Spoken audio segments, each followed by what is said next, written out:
Yo, what's going on YouTube? Just kind of woke up, but my hair kind of looks like shit, but I don't care. I gotta get these videos out. I got some stuff to do today. I gotta go to work at 4. It's like 11:16, so I'm gonna get some stuff done right now. I don't think I'm gonna play Madden until later, guys. Like I was thinking about it, but I'll just play Madden later on stream. It'll be fun. I just want to get these World Cup games out of the way. Yeah, we have the 2017 action movie Baby Driver. We've seen a lot of great movies on this channel. I've reviewed a lot of good movies. Recently we've done True Lies, we've done Point Break, we've done Deadpool was a good one. That's one of my favorites I've ever done on this channel. Maybe we can make a list eventually of some of the best movies I've seen on the channel. Shout out to Cody Leach. He made like a bunch of lists and he's been giving me suggestions on movies to watch and I've been reviewing them. So this is a really good movie. It's one of my favorites I've ever done on this channel. Let me think. In terms of horror movies, I would say the Hitcher is probably my favorite. I think I'm not really sure though. I don't remember. Let's get into the plot though. So, Baby is a getaway driver in Atlanta. As a child, he survived a car crash which killed his parents and left him with tinnitus. Tinnitus is like when your ears are like constantly ringing, like if you don't have sounds to distract you and you're just out in the open, no direct audio to your ears just start ringing. Because obviously when you get in a crash, a lot of this is like an impact thing. Like if you have an impact injury, you could possibly get tinnitus. And that's what happened to him. So he finds catharsis in music, typically using iPods to soothe his tinnitus. That's some pretty nostalgic shit. This is a really nostalgic movie. I think that's really what the big appeal is about this movie. There's a lot of like nostalgic moments in it. I think it's really dope. Yeah. Baby ferries crews of robbers assembled by criminal mastermind Doc as recompense for the theft of a car containing Doc's stolen goods. So one time, Baby stole one of Doc. He stole like a Mercedes Benz from him with like the stolen goods in them, and to pay him back, he's got to do all these jobs for him. He's got to help. He's got to be the getaway driver for a bunch of these robberies and whatnot. So, yeah, between jobs, he remakes his snippets of conversations he records and cares for his deaf foster father, Joseph. And it looks really bad when they figure out that he has like these snippets of tapes and stuff and these like mixes. It looks terrible when they find out about it. And you kind of feel bad for him because everything's going well. He's a good getaway driver. They've never really gotten caught. And then shit just starts to crumble down on him in the end. This movie shows that it can't always be a happily ever after ending in movies. And that's probably another reason I like this, because this movie, it's not like the perfect fairy tale. Like, there's definitely flaws in this kid's story. Like, bad things are happening to him. He meets a waitress named Deborah, and they start dating. So they start to find a liking to each other. They meet at the diner, and yeah, it's a beautiful love story within like this criminal chase story. It's just a story of passion. Sorry, I'm staring off into space. I look like an idiot.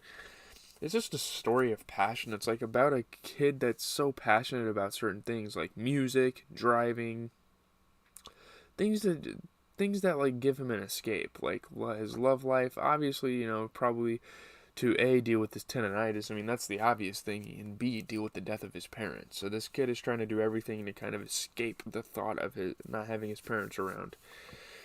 His foster father Joseph seems like a great guy, but man, losing your parents, that's got to be the worst thing to ever happen to you. Baby's next robbery goes awry after an armed bystander chases them down, but Baby evades him and the police. Some of the sequences, like the driving sequences, like if you like cars and shit, like I feel like you'd love this movie. Some of like the driving stunts are absolutely badass. Obviously that's another thing to like about this movie. The driving sequences are so damn sick. It's definitely an action movie, and it has a little comedy sprinkled in there, which you gotta love. Having paid his debt, Baby quits his life of crime and starts delivering pizzas. So he's like, all right, that's the only reason I was driving for this guy. I might as well start working for the pizza place. Doc interrupts Baby's date with Deborah and insists he joins a post office heist, threatening to hurt Deborah and Joseph should he refuse.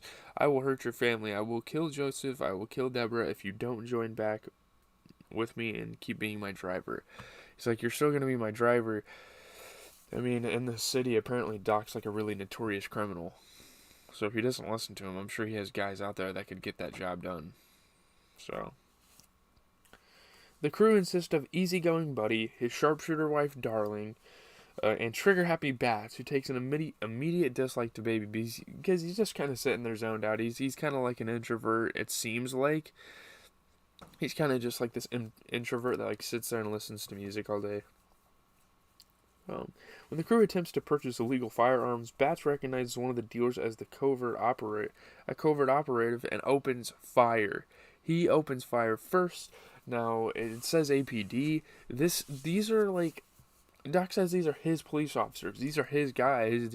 You can trust them, and it just ends up in a fucking firefight because Bats literally goes batshit crazy and goes after them. They kill most of the dealers.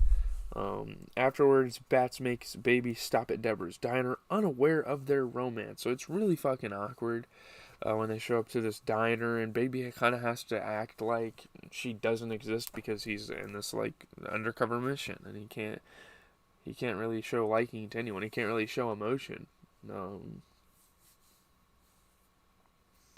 Baby, aware of Bat's homicidal habits, stops him from killing her to avoid paying. Doc is furious, revealing that the dealers were corrupt cops on his payroll. They're cops that have done bad things, so Doc wanted him on his team. He decides to cancel the heist, but the crew overrule him. They're like, no, we gotta do this. We're doing this still. We can get this done. Baby attempts to slip away late that night, hoping to take Deborah and leave Atlanta, but he is stopped by Buddy and Bats, who have discovered his recordings and believe he is an informant. They believe he's like federal. They believe he is like recording their messages. He's going to deliver them to the police. And yeah, like I said, once they find the recordings, at this point in the movie, this is where you're like, okay, shit is going to start going really bad. It's going to start literally going to shit for Baby. Like, this is getting really bad. It's going to be pretty terrible. Baby convinces them and Doc of his innocence by playing them a tape of one of his remixes. Obviously, you'd have to go through all of his tapes to fully prove that he's not like this snitch. I don't know why you automatically think he's I mean, it is weird, recording conversations, but this kid likes sounds. He likes music. He kind of zones out in it. So you gotta kind of understand that that's why he's doing it. During the heist, Bats kills a security guard. Disgusted, Baby refuses to drive away, causing Bats to hit him. So their goal never was to kill people. Or Baby's goal, he doesn't want to bring violence in this. He kind of wants to just get the money. So, yeah, he just refuses to leave. Bats punches him in the face, and this leads to Bats' demise because, yeah. Baby rams the car into some rebar that impales Bats, killing him. Baby, Buddy, and Darlene flee on foot. They're like, what the hell are you doing? Why did you do that? When Darlene is killed in a shootout with police, Buddy blames Baby for her death and vows to kill him. Sorry, there's a baby upstairs. She vows to kill him. He's like, I'm coming for you, dude. You better run, right? Baby steals a car and flees to his apartment. After leaving Joseph at an assisted living care home with his heist earnings, he rushes to get Deborah at the diner, where he finds Buddy waiting for him. So now it's just like a 1v1 thing. It seems like the police have kind of been phased out, like they're kind of done.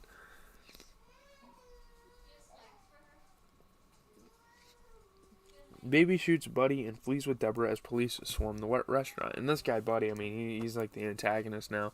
He doesn't want to go down. This is the first time in the film that we've really had an antagonist. And it's interesting that it's one of Baby's crew members, right?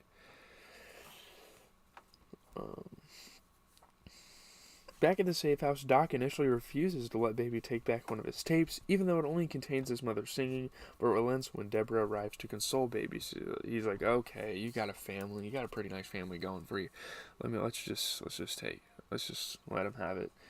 Doc supplies the couple with cash and an escape route out of the country, saying he was also in love once, so he understands their situation. Yeah. The police who survived the arms deal confront Baby, Deborah, and Doc in the parking garage, and Doc kills them all. He kills all the police officers. Buddy then arrives and kills Doc, and a cat and mouse game ensues until Buddy has Baby at his mercy. So again, the fight kind of continues between those two characters. He fires a gun next to each of Baby's ears, temporarily deafening him before Deborah hits Buddy with a crowbar. Very interesting names for the characters in the movie. I guess I haven't really talked about that, which I probably should, because it is a pretty funny part of the movie. It's a pretty iconic part of the movie, I guess you could say.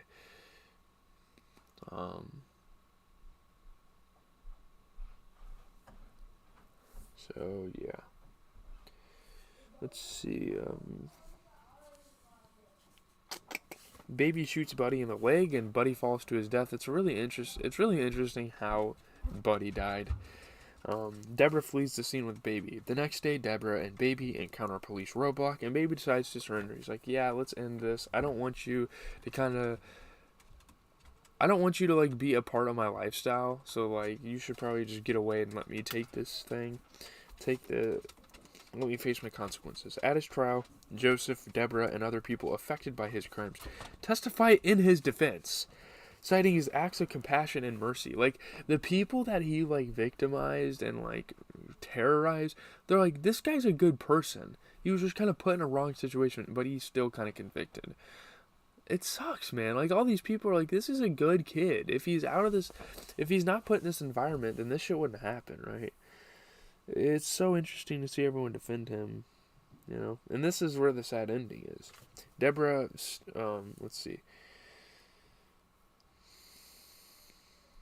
He is sentenced to 25 years in prison, subject to a parole hearing after 5 years. 25 years. I mean, the kid's probably like 20 years old. That's terrible. Deborah stays in contact with Baby during his incarceration, and he reveals that his real name is Miles, so he starts kind of revealing personal information because, you know, they're together in a relationship. In a dreamlike ending sequence, she greets him outside the prison gates on the day of his release in a vintage car. The viewer is left to wonder whether the ending is real or just imaginary. It's so sad.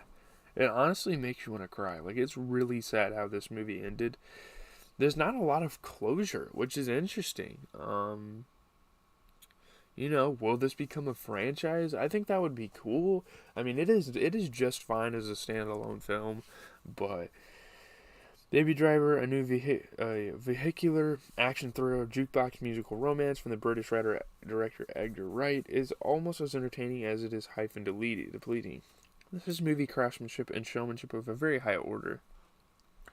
92%, 395 reviews on Rotten Tomato, 8.1 out of 10. This is a great movie. Stylish, exciting, and fueled by a killer soundtrack, Baby Driver hits the road and it's gone, proving fast-paced action movies can be smartly written without sacrificing thrills. 8.6 out of 10 on Metacritic, 53 reviews, universal acclaim. People love this movie, and I'm happy they do. It's such a good movie. It really is. This is probably one of the best films of 2017. Yeah, for sure. It's definitely up there.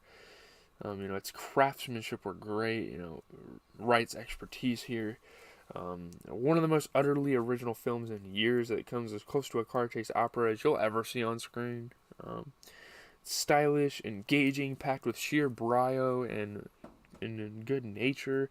You know, the romantic notions of car chasing being a victimless crime. You know, there's kind of like these romantic notions that a car chase is like a victimless crime. It's kind of interesting. It's a genre standout through a mostly clever collection of jokes, sudden narrative U-turns, aptly picked songs, a strong emphasis on car chases. Very positive for actors. You know, Elgar and James did great. Their work is star-making and radiant. The depiction of some characters, you know, the women, they were kind of criticized. You know, Deborah was pretty underdeveloped. She lacked depth, too often has a little agency of her own. Very sparse details of her backstory. Baby Driver's dialogue almost entirely functional, devoid of nuance, resulting in characters who are largely interchangeable despite the best efforts of a diverse cast. One of the film's strengths, I think, was character development. So, the script writing, the plot development, and the film's climactic scenes were the script writing is Baby Driver's probably biggest flaw, where rapid tonal shifts undermine the viewing experience.